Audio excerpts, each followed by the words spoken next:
कही सपनमा पिया रोज हवेली के तोहर भीरिया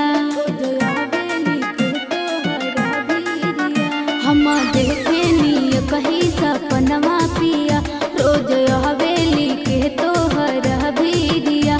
सब जानते हैं हम तुम हो झूठे सनम, सच कहतानी पिया बात मानी हो। तुम जान हो परान हो अनजान नहीं हो, तुम हो गई जाबान पर नादान बनी हो।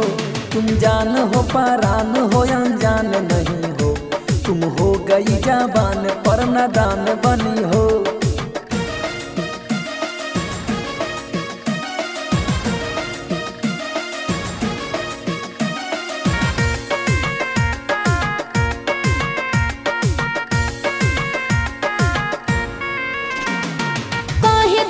नजर उगड़हुल रहता राम कसम हमरा के कुछो न पता, कुछो न पता, कुछो न पता।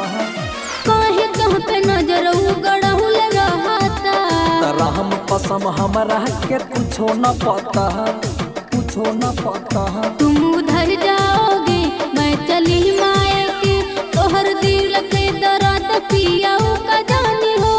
तुम जान हो परान हो अनजान नहीं हो, तुम हो गई जाबान पर नादान बनी हो। तुम जान हो परान हो अनजान नहीं हो, तुम हो गई जाबान पर नादान बनी हो।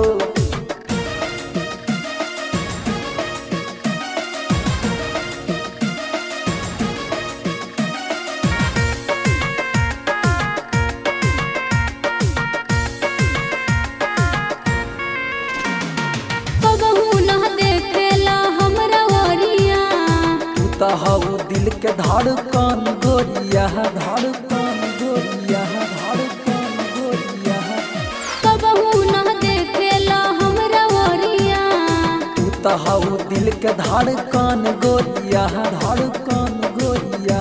सब सुतल रहे सोनू जहगल रहे, कसबता के छोड़ पिया चल जाइबो हो।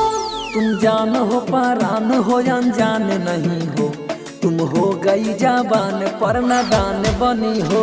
तुम जान हो परान हो अनजान नहीं हो, तुम हो गई जाबान पर नादान बनी हो।